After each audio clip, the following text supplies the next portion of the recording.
creative friends, this is Joy coming to you with another art journal page.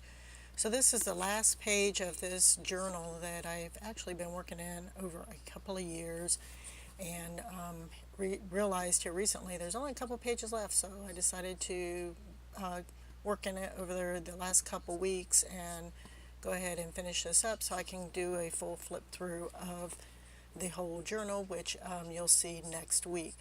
So on this last page, I decided I wanted some color on it, so I just took my watercolors and decided to do some quick color on the background of this art journal page. And I found this picture in a magazine that I liked, and I found a quote that I liked, and I've seen where people will do like journaling on their art journal pages where they'll do squiggly lines, and then they'll they'll write their quote in the squiggly lines. So that's kind of what I wanted to do. I've never done that before. I don't particularly like my handwriting, so I figured, well, we'll see how this goes. So this is an experiment for me. So I decided to put something else on this page. So I got this washi tape that I bought recently that I really like. And I believe it's Tim Holtz washi tape. I don't recall, but I think that's what it is that I got from Amazon. Decided to use a couple of the pieces of those on the page, and then I had some other washi tape. I believe this is a Recollections washi tape that I really liked and thought would go with this page as well, and decided to put a piece of that on the page. So once I put that down on the page, then I just grabbed a glue stick, and it's permanent glue stick. I always look for a permanent glue stick, or my favorite is the Extreme glue stick from Elmer's. That's my favorite, but I bought a big pack of these little glue sticks off of Amazon, and they say permanent, so I'm assuming that they're permanent. We'll see. So far, so good. So I used that to adhere the picture down to the art journal page, and then I used just a credit card to smooth out any bubbles that I might have underneath, and of course I got a little bit of the glue on top of her. So then I have my quote here, and it's kind of a long quote, so I was doing the squiggly lines, trying to figure out you know how big to make the spaces, and how many lines I'm going to need, and to fit it in here. So I started to write it out, but I'm like, after I got past the first couple of words, I'm like, okay, this is not going to work, because I got a lot more to put on this page, and I only wrote like 3 or 4 words. So I erase all of that off of here, trying not to erase my watercolor, because watercolor will erase if you scrub hard enough. It will definitely take off the watercolor. So I was trying to at least get as much of the pencil and the lettering off, and that I could. Luckily I didn't. I was doing it lightly just in case I had to erase. So then I decided, well, okay, let me see about how many words I can fit on each section, so I can kind of figure out how many sections that I'll need for this. And I figured out that I could probably get away with about 10 sections. So that's what I kind of came up with. So I decided to divide the space in half and do 5 at the top and 5 at the bottom. So I've got my top line, and I erased because I wanted the squiggly lines to be not the same, and I was starting out where they were all the same, and I'm like, okay, that's not going to work if they're all going in the same flow.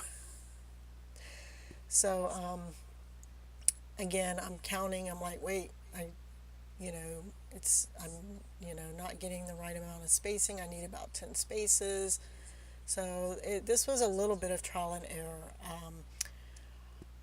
I don't know if you've ever done this before, but it's a lot more challenging than I realized. So that's why I divided it in half, and I'm like, okay, I need 5 at the top, I need 5 at the bottom, and the squiggles need to be not the same. So this was a real challenge for me. I don't know why, but it was. So okay, so I finally get in my squiggly lines. I'm like, okay, I think that'll work. And I grabbed my Posca pen. I was going to use pencil to write my quote and decided I didn't want to do all that extra work, writing it in pencil and then going over it and, pen. So I'm like, forget it, I'll just grab the pen. So I went through and wrote my quote in the squiggly lines. And you'll see here, I kind of run out of room at the bottom, which was a little frustrating, but I managed to squeeze in the last couple or the last word in the bottom, and some of my words like the change, I had to put the E, squeeze that in at the bottom, and the world. So I did get the quote squeezed in. So that was a little disappointing that I still ran out of room after all that effort and pre-planning I tried to do. I kind of messed up a couple places, and so I tried to fix that.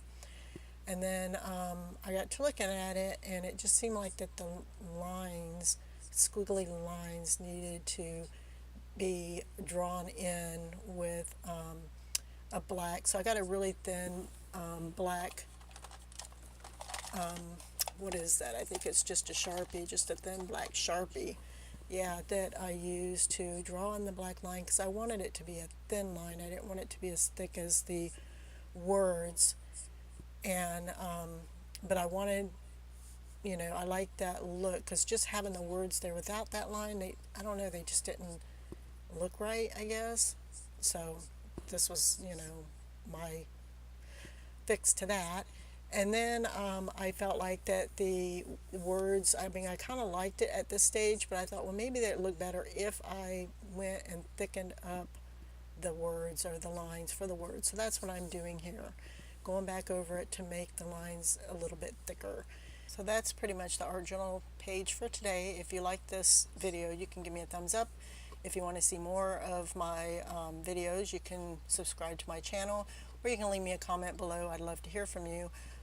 Let me know if you've done this before, and how you manage to figure out how much room you need to put a quote on a page. I mean, I guess if I had a shorter quote, it probably would have came out better. I wouldn't have ran out of room. I could have just at the bottom done something, like fancy or something, some design at the bottom, but it was a really long quote, and so it took me all the way to the bottom of the page. But I do really like the way this page turned out after all. Thickening up the letters kind of, got a little sketchy, but in the end, I like it.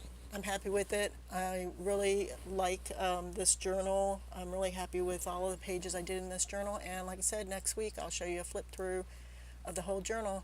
So I appreciate you guys stopping by and watching. Talk to you later. Bye-bye.